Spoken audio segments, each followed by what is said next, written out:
오늘도 사랑의 주님 품 안에 계신 모든 성도님들의 삶 속에 주님의 돕는 손길과 그분의 섭리하심이 함께하길 간절히 바랍니다. 이제 성령님의 임재와 도우심을 구하며 기도드리겠습니다. 성령 하나님, 오늘도 주님이 함께 있어 주님의 도우심의 손길을 느끼는 하루 될 수 있도록 도와주시옵소서. 예수님의 이름으로 기도드립니다. 아멘. 하나님께서 오늘 우리에게 주신 말씀을 읽겠습니다. 먼저 구약성경 예레미야 30장 11절의 말씀입니다. 내가 너와 함께 있어 야훼께서 말씀하신다. 내가 너를 도울 것이다. 이어서 신약성경 히브리서 2장 18절의 말씀입니다. 주님 자신이 고난당하고 시험 당하셨으므로 주님은 시험 당하는 자들을 도울 수 있습니다.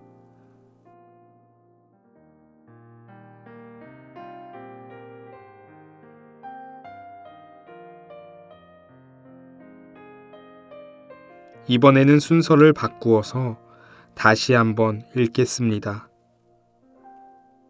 주님 자신이 고난 당하고 시험 당하셨으므로 주님은 시험 당하는 자들을 도울 수 있습니다. 내가 너와 함께 있어 야훼께서 말씀하신다. 내가 너를 도울 것이다.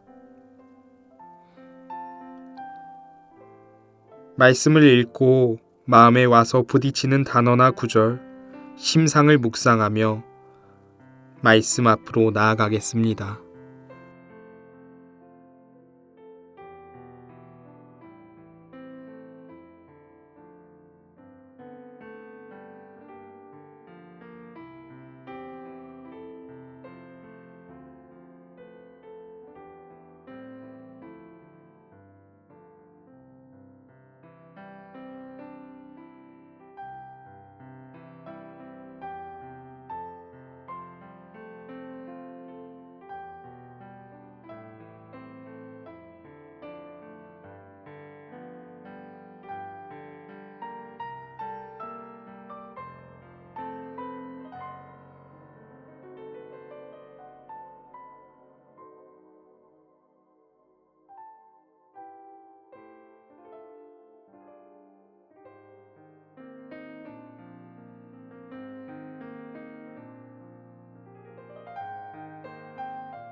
여러 문학 작품을 읽다 보면 독자들이 느끼는 여러 감정, 이입이 존재합니다. 인지학의 아버지라고도 불리는 루돌프 슈타이너는 이러한 감정들을 세 가지로 요약했습니다. 공감, 동정심, 반감입니다. 여기에서 조금 더 나아가 무관심을 생각해 볼 수도 있습니다. 하나님을 감히 우리와 같은 감정에 빗대어 언급할 수는 없지만 우리가 인간의 생각으로 하나님의 마음을 헤아려 본다면 언제나 공감하시는 분인 것 같습니다. 오늘 본문은 얼핏 보면 달갑지만은 않은 말씀처럼 느껴집니다. 구원과 소망의 메시지가 담겨 있지만 왠지 모르게 멸망시키리라는 말은 우리의 생각을 조금 불편하게 합니다. 오늘의 말씀을 개역 개정으로 읽어본다면 내가 너와 함께 있어 너를 구원할 것이라. 널 흩었던 그 모든 이방을 내가 멸망시키리라. 그럴지라도 너만은 멸망시키지 아니하리라. 그러나 내가 법에 따라 너를 징계할 것이요 결코 무죄한 자로만 여기지는 아니하리라. 이 말 속에 가만히 묵상해 보면 고통당하는 이스라엘을 향해 눈물 흘리시며 이스라엘을 향한 회복에 대해서 말씀하고 계신다는 느낌이 듭니다.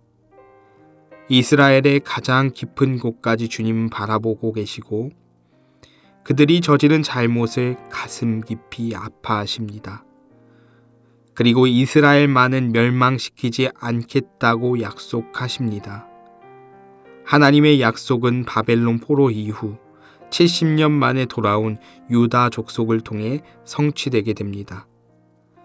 이 성취의 70년 전의 모습은 여전히 죄를 범하고 여전히 하나님의 말씀을 무관심으로 일관하던 이스라엘은 결국 파멸을 맞게 됩니다.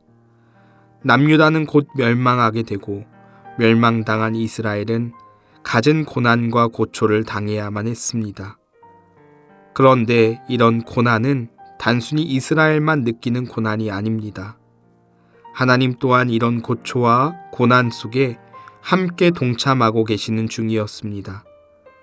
누구보다도 이스라엘을 공감하신 주님은 이 세상의 모든 사람들을 향한 구원의 초석을 놓고 계신 중이었습니다. 하나님은 그의 아들을 통해 그 고난에 함께 동참합니다.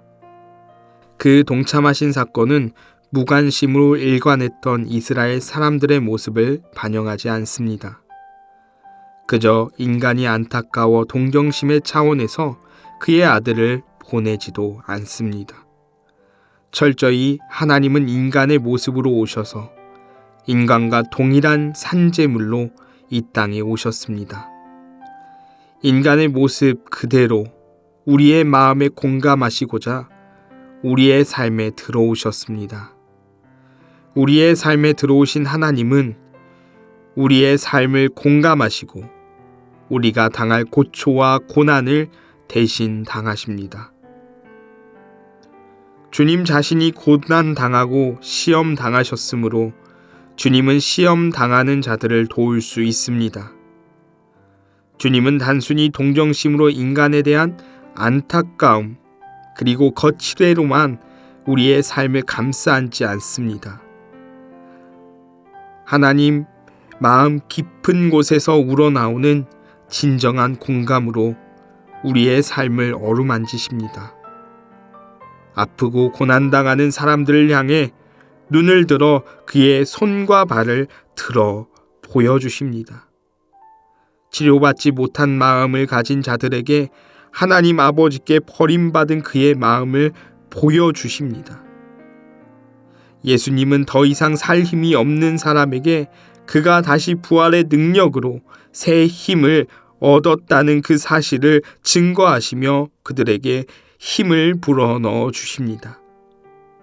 이렇듯 인간이 살 힘이 없고 상처당하고 아픈 몸과 마음을 주님은 아시고 깊이 공감하십니다. 하나님은 이렇게 공감하시는데 인간은 예수를 향한 반감의 마음을 가집니다. 오히려 예수님에 대한 무관심한 태도로 일관합니다. 그 이유는 먼저 예수를 믿은 사람들이 예수님을 향한 깊은 공감이 없기에 그의 말과 행동에는 관심이 없는 그리스도인들의 태도가 믿지 않는 사람들이 예수를 바라보는 태도가 되었습니다. 그리스도인들의 배타적인 태도와 포용적이지 않는 가시돋친 그리스도인들의 모습 때문에 세상은 예수 보기를 눈물 흘리지 않는 신처럼 보이게 했습니다. 하나님이신 예수님은 연약합니다. 그러나 완전합니다.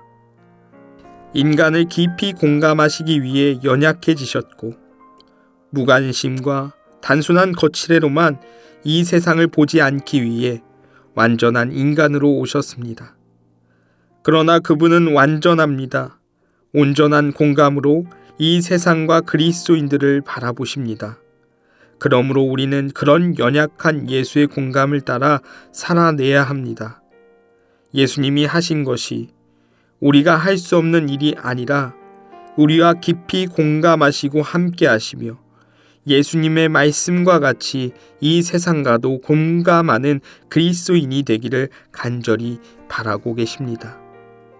오늘 하루를 살아가는 모든 성도님들의 삶 속에 이러한 예수님의 공감이 그리고 이 세상을 바라보는 우리의 삶의 모습과 태도가 주님 보시기에 가장 아름다운 모습으로 비춰지기를 간절히 원합니다. 기도드리겠습니다.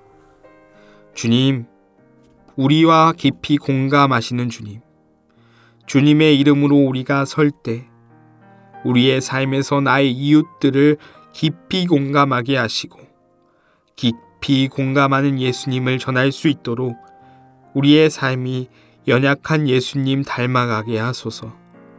예수님의 이름으로 기도드립니다. 아멘. 계속해서 말씀 가운데 잠잠히 머무르며 주님의 음성에 귀 기울여 보시겠습니다.